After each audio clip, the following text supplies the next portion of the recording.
Alright, so next I'm going to set the piston ring end gap. These normally come with a dual ring piston, but I'm just going to be running a single ring.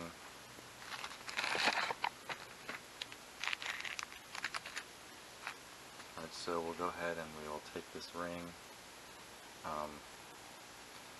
This one doesn't matter, but some do. You're going to want to make sure that there's going to be a marking on the ring. You want that to face upwards, so I'm going to set this in the bore. And then push it down with the piston. Just a few millimeters.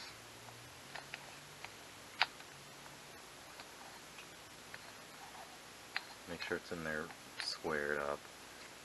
So then you can see it in there, you can see the gap. I don't know if you can see it, it's kind of hard to see. You're going to take a feeler gauge. The spec on this ring is 0.40 millimeter for the gap, and it is actually perfect. Wow, that's the first one I've ever gotten that is actually right on. So that's good. We don't need to set that. If I did, I would take my ring gap filer and file it down. So next I'm going to put a little more lube in the cylinder and go ahead and start installing this piston in a second here. So we can put this down for now, we're good with that. Next thing I like to do is I like to take the wrist pin out and do kind of a quality check. You know, sometimes in this boss right here there'll be like manufacturing marks left over. So I take my finger, you know, kind of feel in there if there's any scoring or marks. Then just take the wrist pin, make sure it slides through each way smoothly. Just kind of a, you know, a craftsmanship kind of deal. You want to make sure that, you know, the pieces that you're putting in there are good. Just because it's new doesn't mean it's good. I measured this piston already, and it measures within the specification from Husqvarna KTM. And then I already measured the cylinder. It's still within spec and it looks fine. I'm not going to hone it this time. It still looks good, and it's not glazed. Go ahead and take out your circlips. I like to point mine opposite this gap right here. Never had one fly out like that, so that's what the manufacturer says, and I've always done it that way. It works the best. So next I'm going to take this and install it. These can be kind of a pain, so just have patience. You know, patience is key. Try not to gouge the piston.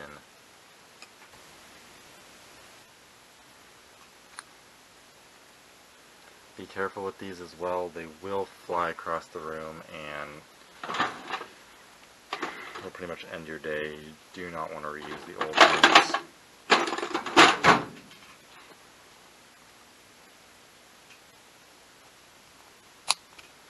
So you just heard it click. You can see it's fully seated. I'll take this and go around it. Just make sure it's fully in there, and then I'll take the wrist pin. Make sure it's in. Alright, so I have my piston ready to go in. Got everything clean. The base of where the cylinder goes on is all clean on the crankcase. Next I'm going to go ahead and lube this small end bearing and rod. Just a little bit of premix. Not to go crazy on this. Don't forget to put this bearing in. So normally I'll replace this, but you know, I seem to be able to get about 40 hours out of them.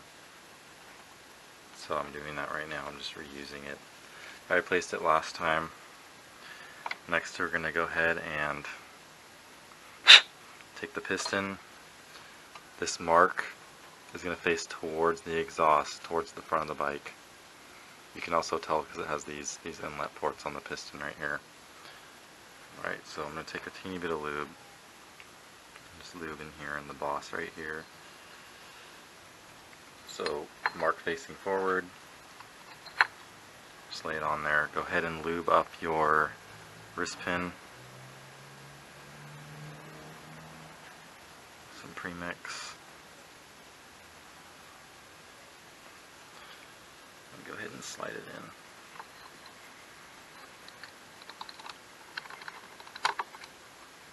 So it's all slid in. Okay, so now I'm going to take a clean rag, get all that oil off, because like I said earlier, it's going to be a lot easier if this is clean. Then you grab your circlip, make sure it's clean.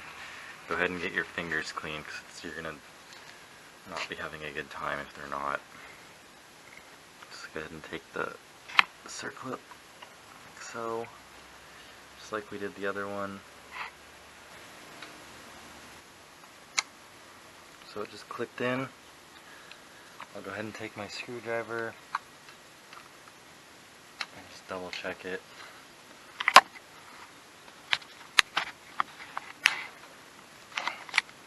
So you can see it's all in there, all seated, all nice. Alright, so next I'm going to go ahead and measure my base gaskets and pick the size that I want to start with. Alright, so I was able to select two base gaskets. One is 0.5 millimeters thick, one is 0.4, for a total of 0.90 millimeters thick. Last time I used a 0.8 millimeter gasket because it's all the kit came with, and that took my squish to about 1.10. I'd like it around 1.15 to 1.2. I'm going to try this, measure my X distance and squish, and show you guys how to do that. Right now I'm going to install the ring. Remember, the mark goes up. This one has a little N on it. I don't know if you can see it. And then I'm going to go ahead and install the cylinder. I already went ahead and lubed up the piston.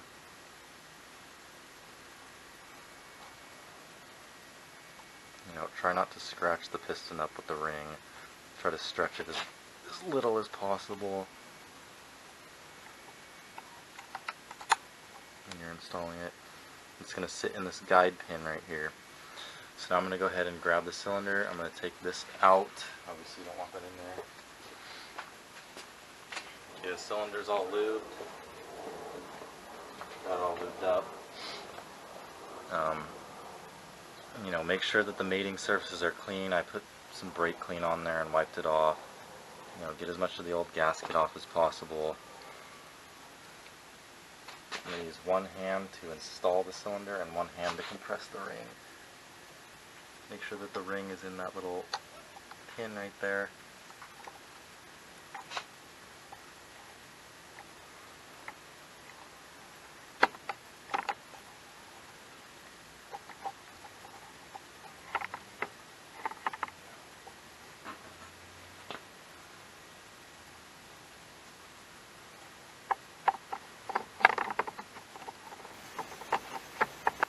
Alright, so I just got the cylinder on. Next thing you're going to need to do is this flapper valve in here. Make sure it aligns with this cam. Alright. I don't know if you can see it. Yeah, there it is. This little guy right here needs to line up with this. It needs to go inside of this, otherwise your power valve will not work. So what I do is I just open it a little bit. I already have the ring clocked in there. You don't want it gouging against one side of the pin in the piston. So if you put the cylinder on sideways and you move it, you need to move it extra and then move it back a little so that the ring is clocked correctly. Alright, so I don't know if you can see, but it isn't in yet. It's kind of a pain. There it goes. Alright. So now that's in there.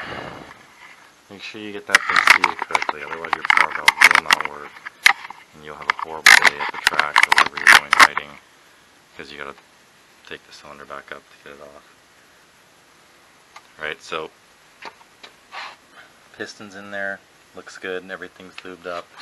Now I'm going to go ahead and take my cylinder nuts and we're going to snug them for right now.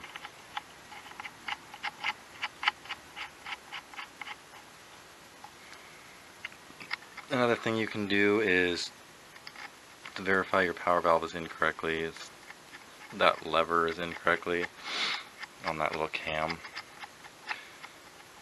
Just take this nut off right here, because I'm going to show you guys later. Take this nut off, I believe it's a 27mm, and then take this 8mm head screw out just a little bit, and then once this is off there's a mechanism behind it you can turn, and then watch your power valve moving inside the cylinder. If it's not moving and if it's hard to turn, then this is not installed correctly.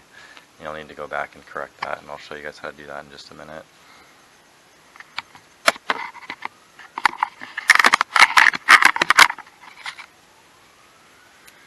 Alright, so just snug all these down. Don't need to torque them yet because we're going to be checking the height of the piston in the cylinder.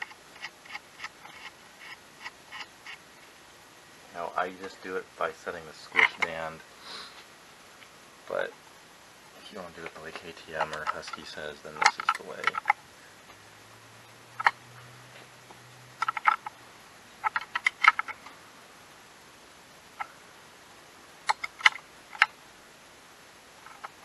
So nothing crazy, just, it's probably about 15 foot-pounds that I'm putting on here right now. I will torque these to the spec, but if we need to take this off to change the base gasket,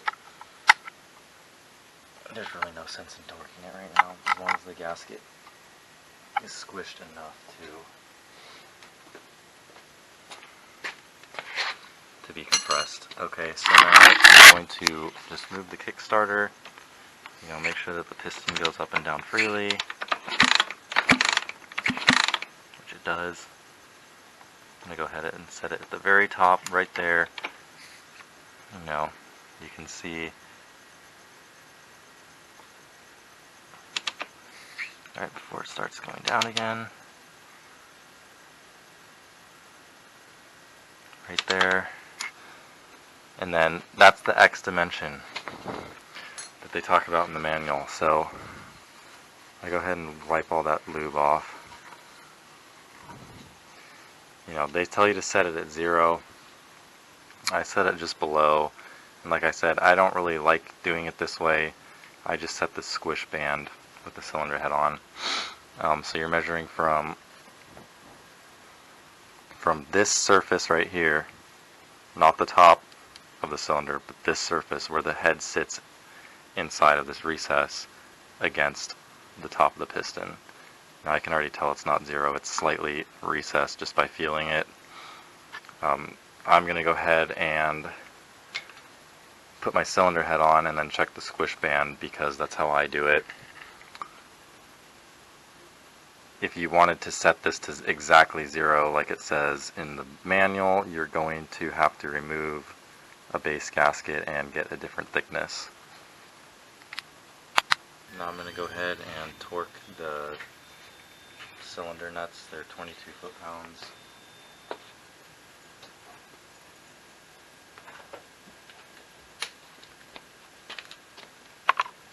Crisscross pattern.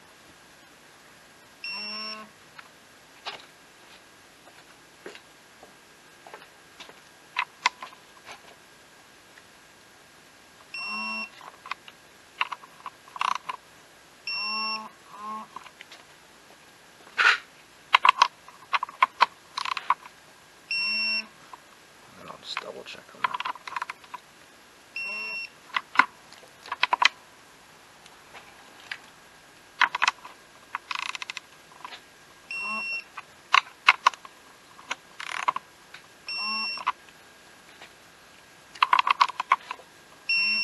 Alright.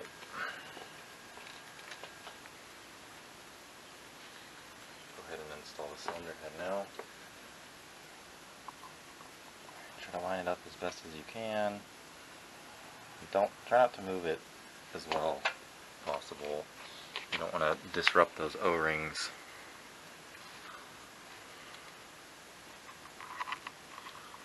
I like to put a little teeny bit of oil on these threads just to make sure to get an accurate torque reading. I also put a teeny bit of oil on the head of the bolt.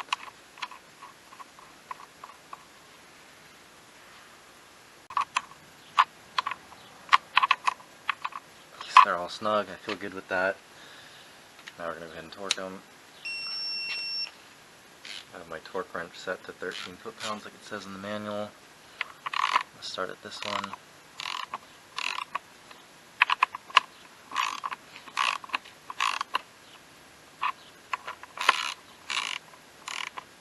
Just gradually bring them down.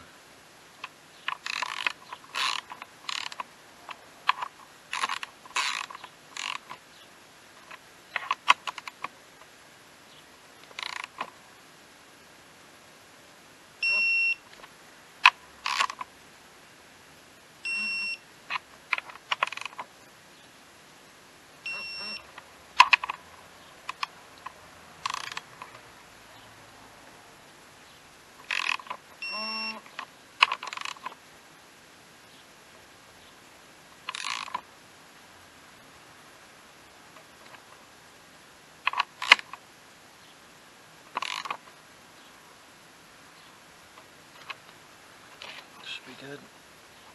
Alright, so